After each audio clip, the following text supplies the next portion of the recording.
one, and we're live. At least we think we are. Hopefully. Hopefully. Hi, everybody. Welcome. Hope you're having a marvelous Monday or a manic Monday, I guess you could be having. I don't know. Whatever kind of Monday you're having, we hope it's a good one. We hope it's a good one. We are welcome to Sam José. Welcome and happy day to you. Today, sorry. He's having a Monday today. I am having a Monday today, definitely. It's a Monday for sure. Hopefully you're all doing well, and hopefully this week has started off for you pretty well. We're going to dive on in this evening. We're going to introduce the wine first. Tonight we'll be enjoying this Stave and Still Cabernet Sauvignon, aged in bourbon barrels. This is a vintage of 2016 from California. And according to the label, we should be tasting notes of dark, ripe berries, some vanilla from the oak barrel itself. You've got that hint of oak, obviously, and some other great things. So we're going to go ahead and pour this out. We do have a aerator on it, so this is made to aerate that wine for us. So it should open it up and give us some of those really great notes. Let's take a look at the pour itself. If you're joining us this evening, go ahead and let us know what you're drinking. You've got a nice, rich, deep purple color there, which is nice. I love it. It's a nice, pretty color. There's that for you. So, hi, Kim. Welcome. Oh, look at that pour.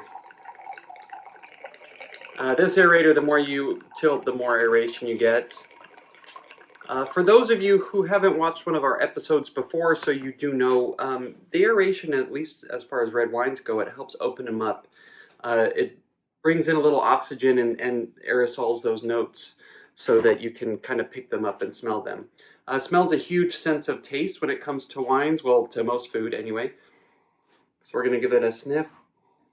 Nice oaky notes. Yeah. It is a really beautiful bottle, right, Kim? Ooh, that's nice. It's a medium to heavy bodied. It's not too heavy. We've been drinking more heavy bodied reds as of late, but It's into like a quarter of the way from medium to heavy. Yeah, it's more medium than heavy for sure. The barrel, as far as the bourbon notes on the end, you can catch them on the end. Definitely some vanilla note there.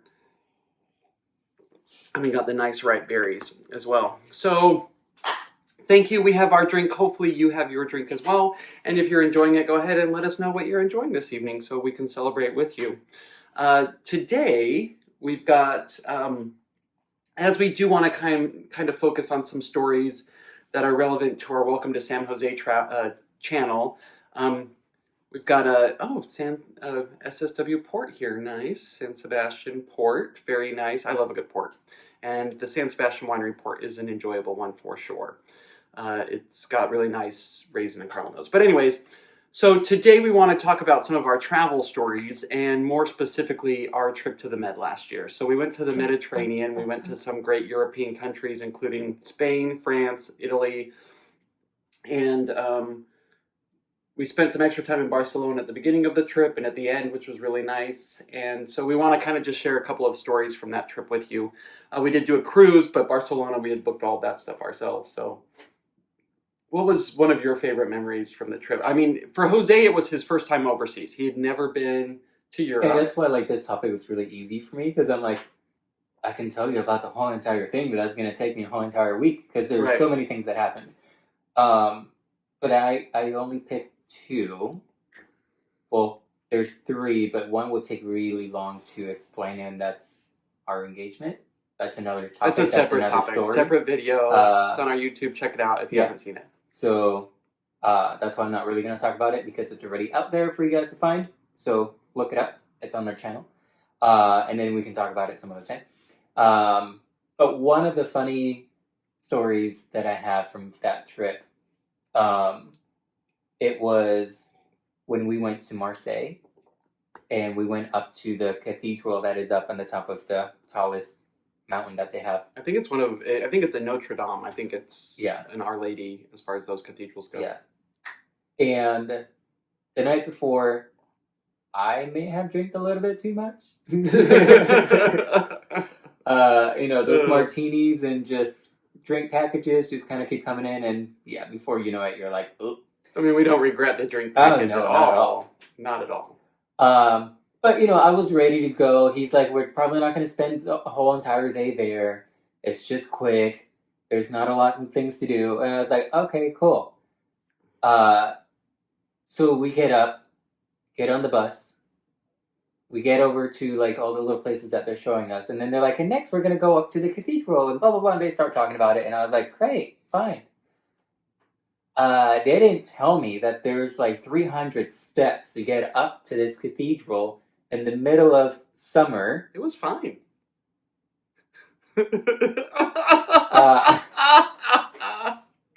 Yeah, I say we because I know he was struggling too. Well, but we were struggling, and so was every single tourist that was there and American that was there because we're really kind of out of shape. And meanwhile, I'm like, oh, okay, we're going, and we're struggling, and then our tour guide is just like with the sign, just in heels, like nothing. And she's like, very French, come on. And she's just going with a smile on her face. And I'm like, I'm dying. But I know, I can't do this. But no, we actually made it to the top. And that was actually really, really nice. If you guys do get a chance to get over there, check out that place. I'm pretty sure it's on one of our videos that we... It is. The Marseille video on... I'll put a card on this. If you go to YouTube and follow this video, I'll put a card into this video right now. Yeah. As far as checking out Marseille as our Mediterranean voyage videos. Yeah. Definitely check it out. Go up to the top and take a look at everything because you're literally above the whole entire city. You can see everything. Sightlines were gorgeous. You could see the entire city, the bay, or the sea, Mediterranean. Mm-hmm. Chateau d'If, which I thought was really cool, which is the big prison that's out in the water right there. And I didn't realize it was as close to the mainland as it is. But that's from the Count of Monte Cristo stories, which I really enjoyed that story and some of the movie versions of it. But Chateau d'If is definitely really important. So that was the Notre Dame Cathedral in Marseille. And it is really beautiful. It's got a maritime theme to it. All of the decor inside. Yeah, I wasn't expecting that. It was a nice change. I was like, oh, okay. Yeah, it's all the decor and the stained glass and everything is very much around the sea and that connection the city has with the sea, which is pretty interesting. For me, now when we book our tours or excursions on the cruise ship, we book them through the cruise line. And the reason why I do that is because I've worked on cruise ships and I know that they'll leave you. But if you book through the cruise ship itself, the odds of them leaving you or your tour is slim to none. So you have a little bit more security and the boat's not going to leave that port without you on it. So that's also really nice. And you can trust these tour operators because they've been vetted by the cruise line. They send crew people on it so that they can enjoy it. Or not enjoy it, but audit it and make sure that these tours meet those expectations. We did do another excursion in Rome, and I thought that one was really funny. And there's a couple of parts to this story because we had a really good tour guide for our excursion in Rome. Oh, yeah. And if you watch our Rome video, you'll get some glimpses of her, but she walked around with her red umbrella guiding us. And she meant business. She was no joke. But we got on the bus right off the ship. We woke up that morning, and we had done Florence the day before. We had done Marseille. We hadn't had a sea day yet. The sea day was at the end. So we had been doing port and tour, port and tour, port and tour. And it was a lot of fun. We were seeing incredible stuff. I had seen some of these places before. José had not, so it was really cool to see him enjoy them all for the first time. Marseille I hadn't been to, so that was a really cool place to visit. And I was like that too, but I had seen it before. I was just again going, and also looking for the wine. I was like, I'm in Italy. Where's the wine? To drink some wine. Oh, well, we found it. We found a really good Chianti. Yeah. But this tour that we took in Rome, we got on the bus, and the tour guide, we had to drive in from Civitavecchia, which is the port for Rome, at least for that ship. There are other ports, I think, that you can dock into and go into Rome. But so it's about a 2-hour bus ride, give or take, into Rome. And she gets up, and she's talking to the whole bus, and she's like, ladies and gentlemen, we're excited. We've got this great day, and it's going to be a 2-hour bus drive. And then this lady stands up, and she goes, I'm out. let me off. And the tour guide's like, ha ha ha. And no, she was serious. She was serious. Or this was Florence. This wasn't Rome. It was Florence. It was Florence. Either way, we were in Italy. And the Florence one, that was a 2-hour drive as well. But anyway, Florence was 2 hours, and the lady just got up and she got off.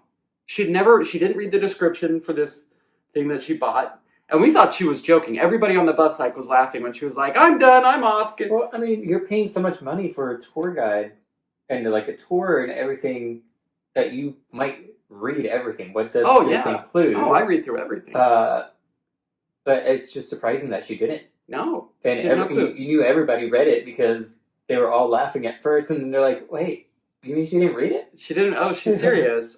She is serious. And her friend stayed on, but she got off the bus, and that was interesting. Like, she just threw away. I don't know if she got her money back or what. Not my problem. Probably better she wasn't on the bus. Yeah. And then our tour guide for Rome, let me go back to her with her red umbrella. But she would pull us around that city, and we were walking faster than half that tour group could keep up with, because it was fast for me. And I've got a long stride, and I'm a pretty tall guy. So this tour guide, man, she meant business, and she was cruising through Rome and through these tiny streets and guiding us through. And if you didn't keep up with her, you were SOL. Yeah. And she wasn't going to leave you, but she meant business. She did warn us beforehand. She said, you have to keep up with me. Well, it is really busy. I love that she didn't give concessions to a lot of the tour group, because we were able to see more within the city and get to the Vatican, which we didn't know if we would get to. And she said at the beginning of the day, we may not make it to the Vatican. It's really busy. It's summer. It's Rome. And Rome in summer is packed. They happened to close the Vatican because the Pope was there. Something happened that the Pope was there, so they closed all the early morning tours and they backed them up towards like 2 or 3 o'clock in the afternoon. So it was slammed by the time we got there. It was so busy. We waited in line for the Vatican for an hour, and that was after we had seen the Colosseum, which is amazing. If you ever get a chance to go to Rome, definitely go into the Colosseum. It's one of those few landmarks or historical sites that you'll visit that is just as neat and impactful as you would hope that it would be. I think it's even more impactful. It's dramatic. When you're there. The stonework and the stories behind it and what actually took place, it's dramatic and it's exciting and it's really, really phenomenal. And so she pulled us around. We saw Trevi Fountain. We had lunch. He and I went and got some really great pasta. Yeah. But we're waiting in line for the Vatican, and it's really hot in the afternoon, and we're waiting at the group's entrance because we came in with the group. And we're waiting in line to get through security, and it is packed. The line goes all the way along this really long wall and turns around and then goes along its side itself. And this tour guide, she took it upon herself to start directing traffic within the line. And, and she meant business. So the line curved up and it was in the sun, and she moved the whole line up along the wall so it wouldn't be in the sun. And then one of the other tour guides from a different group, different tour company, starts yelling at her. And he's like, don't you tell these people what to do? And she's like, why are they waiting in the sun? Like, there's no reason she's like, there's no reason to be in the sun. Get them out of the sun. And so everybody was listening to her because she's like, yeah, let's get them out of the sun. That makes sense. Yeah. I mean, get me out of the sun. It was really, really hot. It's hot. And then we got into the Vatican, and the Vatican is packed, and you just walk through gallery after gallery after gallery of all this really incredible art and religious art and statues and reliefs and anything you name it, it's there. They've got so much at the Vatican, and you have to walk through it so quickly you could never see any of it. Yeah. And we were there for the Sistine Chapel. We wanted to see the Sistine Chapel and a couple of other things that were really neat, just notable things. But to get to the Sistine Chapel, you have to walk through miles and miles. And there was this church group or religious group, a Sunday school group of kids. Yeah. Probably like it was probably a whole grade, so over 100-something kids. And they were all connected. So you just imagine these huge corridors shoved full of people, and it's really busy because it's Rome in the summer. And you all have to get through one door. And you all have to, and everything funnels through these smaller doors as you get into these long galleries. And these kids were just holding hands, and we couldn't get anywhere because like they would go in through the door and like they were connected all the way down this corridor through the little door, and then like so nobody could really funnel through one at a time as the kids. And then like the teachers were like, oh, for the kids, and it's like, no, I still got to get through here too. Like maybe you should have come up with groups and like, hey, like keep up. I got into an argument with one of them. It was like a whip. They were like a chain, and the kids were pushing and everything because all they knew was they had to keep their hand on the one in front of them. But that tour guide, man, she took control of that line, and she was yelling at everybody in a good way. She wasn't rude. Well, I guess some people would interpret it as rude, but I just took it as her taking control of a situation. And she knew her stuff. She was really phenomenal, really kind. And we had a really great time. That was probably one of my most memorable things was that tour guide and how she got us through that city on such a hot, busy day. There's two things I remember. Oh, there's things that like I remember about her, you know, plenty of things. But the couple of things that I remember was when she was like, have you all crossed a street before in Italy? And we're like, no. And she's like, well, I'm going to teach you how to do it.